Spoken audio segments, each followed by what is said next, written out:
जय भीम, नमो बुद्धाय. भगवान बुद्ध आणि त्यांचा धम्म या डॉक्टर बाबासाहेब आंबेडकर लिखित ग्रंथाचं आपण अभिवाचन पाहत आहोत. आजपर्यंत 75 भाग आपण पाहिले. 75व्या भागात आपण पाहिलं अहिंसेचा खरा अर्थ काय आहे आणि संसरणाचा सिद्धांत म्हणजेच आत्म्याचा एका देहातून दुसऱ्या देहात प्रवेश नाही. आता भाग पुढचा 76वा, चुकीच्या समजुतीचे कारण. भगवान बुद्ध जो उपदेश करीत तो ऐकणारा समूह बहुधा भिक्खूंचा असे. कोणत्याही एका विषयावर भगवान बुद्धांचे म्हणणे काय आहे ते भिक्खूंनीच लोकांपर्यंत पोचविले. लेखनकला अद्याप विकसित झाली नव्हती, त्यामुळे भिक्खू जे काही ऐकीत ते त्यांना पाठ करून ठेवावे लागे. प्रत्येक भिक्खूने जे काही ऐकले ते जसेच्या तसे पाठ करून ठेवण्याची काळजी घेतली नाही, परंतु असे काही भिक्खू होते ज्यांनी ते पाठ करून ठेवणे हा आपला व्यवसायच केलेला होता. त्यांना भाणक म्हणत असत. पाली तिपिटक आणि अट्टकथा हे साहित्य समुद्रासारखे विशाल आहे.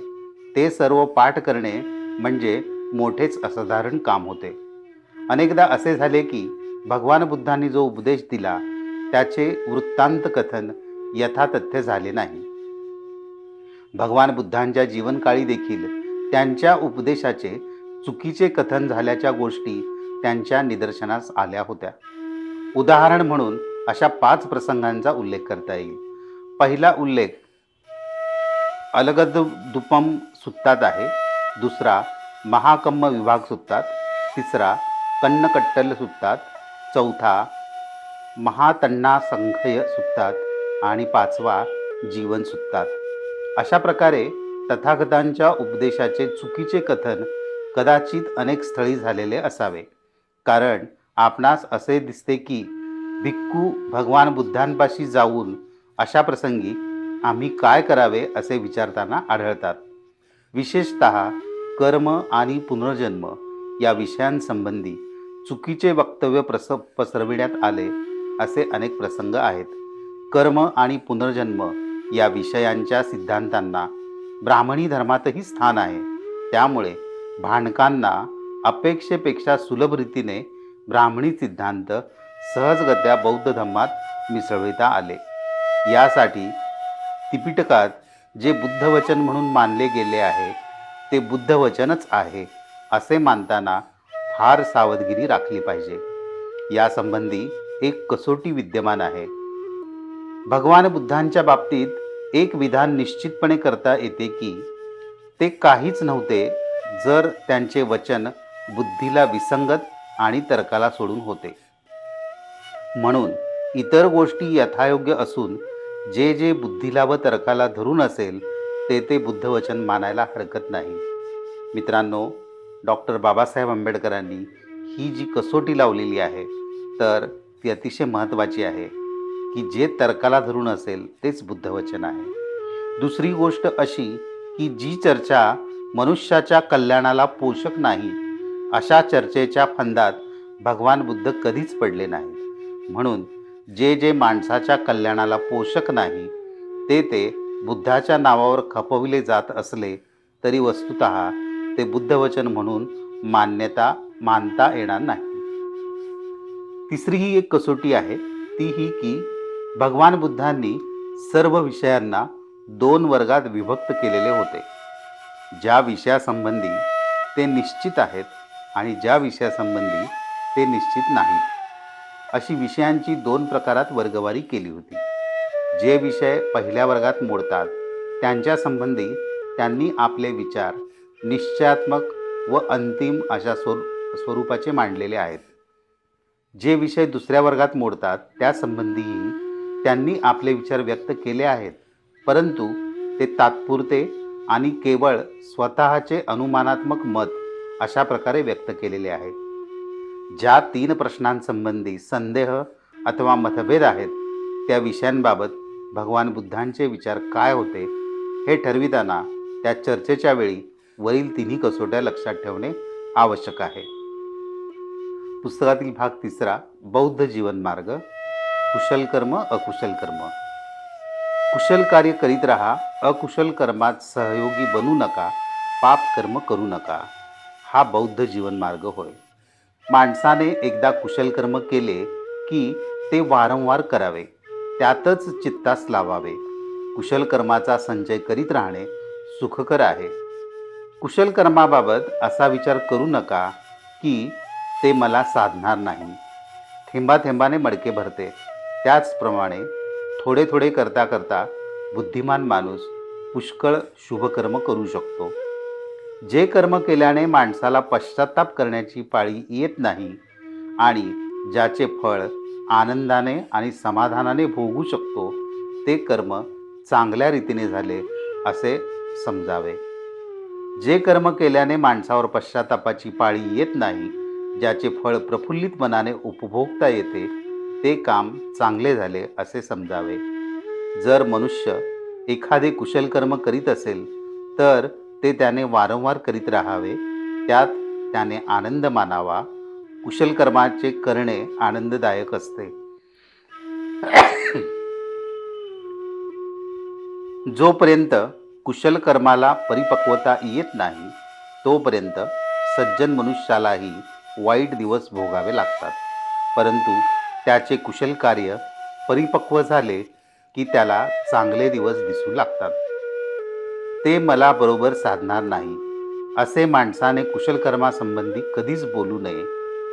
थेंब थेंब पडून ज्याप्रमाणे पाण्याने मडके भरते, त्याचप्रमाणे सुज्ञ मनुष्य जरी थोडे थोडे कुशल कर्म करीत राहिला तरी परिणामी तो चांगुलपणाने भरून जातो. चंदन, धूप, कमळ, मधुमालती यांच्या सुगंधापेक्षाही शीलाचा म्हणजेच सदाचाराचा सुगंध अधिक चांगला असतो. धूप आणि चंदनाचा सुवास काहीच अंतरावर जातो, परंतु शीलाचा सुवास फार दूरपर्यंत पोहोचतो. अकुशल कर्माला क्षुद्र समजू नका. अकुशल कर्माविषयी असे समजू नका की ते मज गळून घडणारच नाही. थोड्या थोड्याने जलकुंभ भरते, तसेच अल्पस्वल्प अकुशल कर्म केल्याने अकुशल कर्म संचयित होत असते. कोणतेही असे कर्म करू नये ज्याच्या योगाने मागाहून खेद होतो किंवा खंत वाटते आणि ज्याचे फळ भोगताना अश्रू ढाळावे लागतात. जो कोणी मनुष्य दुष्ट मनाने बोलतो किंवा काम करतो, तर ज्याप्रमाणे गाडीच्या बैलाच्या पायामागून गाडीचे चाक धावत असते, त्याप्रमाणेच अशा माणसाच्या मागे मागे दुःख धावत राहते.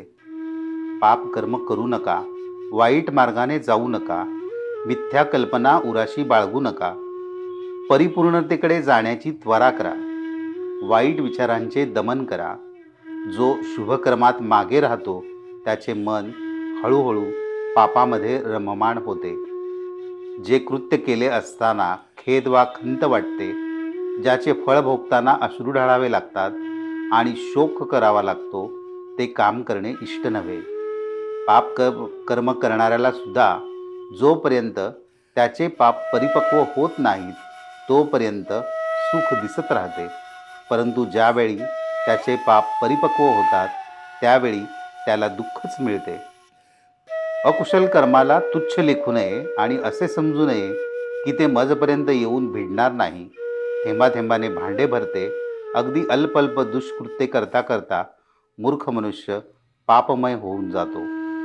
माणसाने कुशल कर्म करण्यासाठी त्वरा करावी आणि मनाला अकुशल कर्मांपासून दूर ठेवावे. जर माणूस कुशल कर्म आचरण्यात आळस करू लागला तर त्याचे मन अकुशल कर्मामध्ये रममाण होऊन जाते. माणसाने एकदा पाप केले तर त्याने पुन्हा पुन्हा ते करू नये आणि पापात आनंद मानू नये. पापाचा संचय दुःखदायक होतो. कुशल कर्म करीत जा, अकुशल कर्म करू नका. कुशल कर्मे करणारे इहलोकी सुखपूर्वक राहतात. कामुकतेने दुःख निपजते, कामुकतेने भय निपजते. कामुकतेपासून जो एकदम मुक्त होतो त्याला ना दुःख आणि ना भय असते. भूक हा सर्वात मोठा रोग आहे. संखार म्हणजे संसार सर्वात मोठे दुःख आहे. जो याला यथार्थपणे जाणतो त्याला निब्बाण हे सर्वश्रेष्ठ सुख असल्याची अनुभूती होते.